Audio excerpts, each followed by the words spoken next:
उत्तर भारत के एक छोटे से गांव कौशल्यापुर में हर रात एक अजीब सन्नाटा छा जाता था। जैसे ही सूरज डूबता, लोग अपने दरवाजे बंद कर लेते, खिड़कियां जाम कर देते और एक ही बात दोहराते, बाहर मत जाना, रात को वो आती है। 15 साल पहले गांव के बाहर वाले पुराने कुएं में एक लड़की की लाश मिली थी। उसका नाम था चंपा, गांव की सबसे सुंदर लेकिन रहस्यमयी लड़की। कोई नहीं जान पाया कि उसकी मौत कैसे हुई।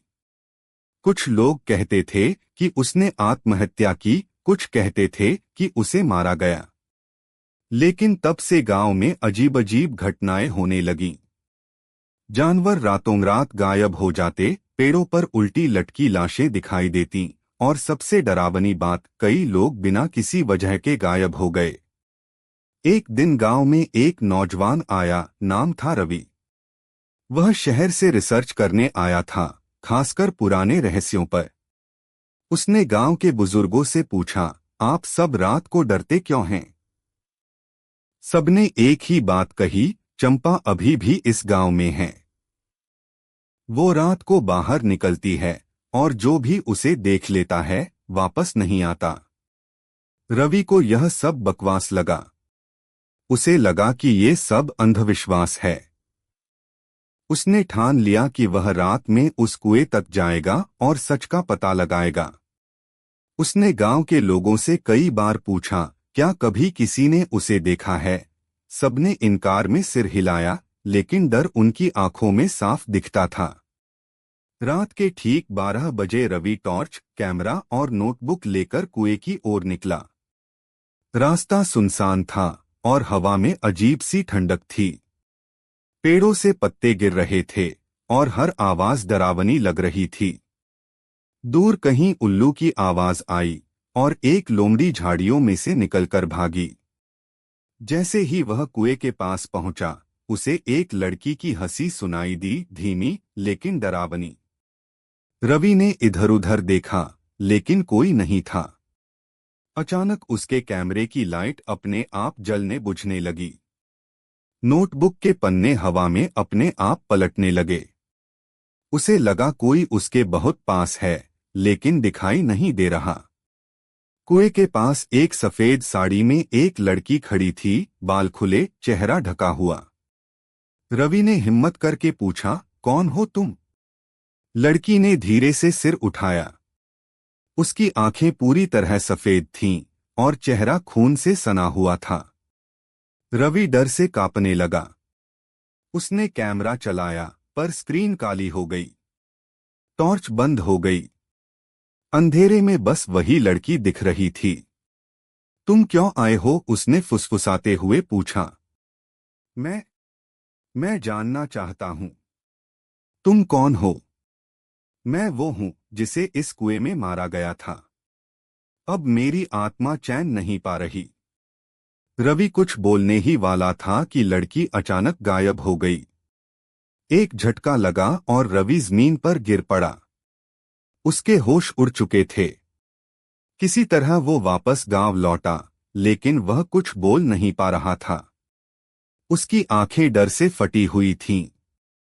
अगले दिन गांव के लोग रवि को ढूंढने लगे। वह फिर से गायब था।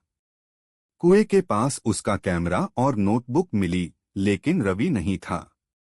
उसकी नोटबुक में आखिरी लिखा था, चंपा को उसके अपने भाई ने मारा था, इज्जत के नाम पर। वो किसी शहर वाले से प्यार करती थी। अब वो आत्मा बनकर बदला ले रही है। जो भी इस कुएं तक आता है वो कभी लौट नहीं पाता। गांव में हड़कंप मच गया। लोग फिर से डर के साए में जीने लगे। एक के बाद एक दो और लोग गायब हो गए, एक गांव का लड़का और एक स्कूल टीचर। गांव के पुजारी ने बताया, जब तक चंपा की आत्मा को मुक्ति नहीं मिलेगी तब तक ये सिलसिला नहीं रुकेगा। उन्होंने गांव वालों को मिलाकर हवन करने का सुझाव दिया।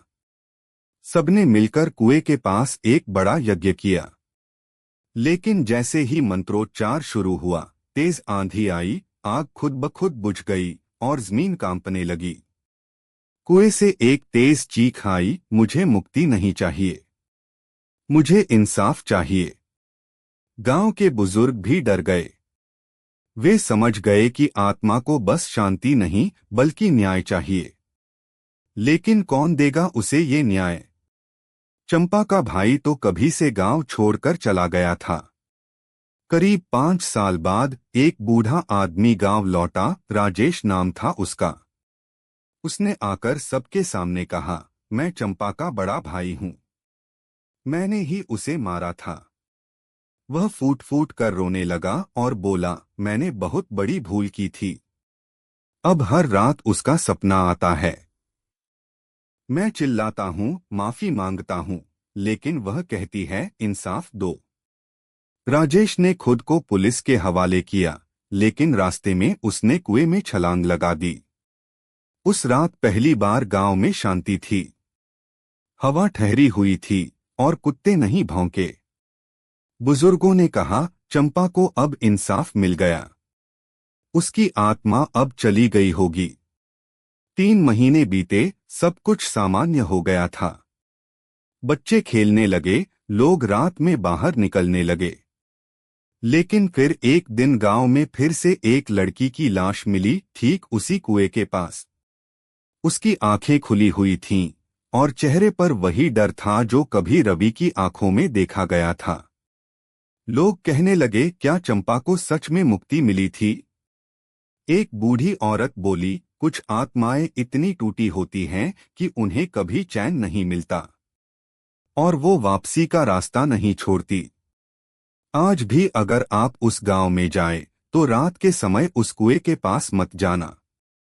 हो सकता है चंपा अब भी वहां खड़ी हो, उसी सफेद साड़ी में, किसी और की इंतजार में।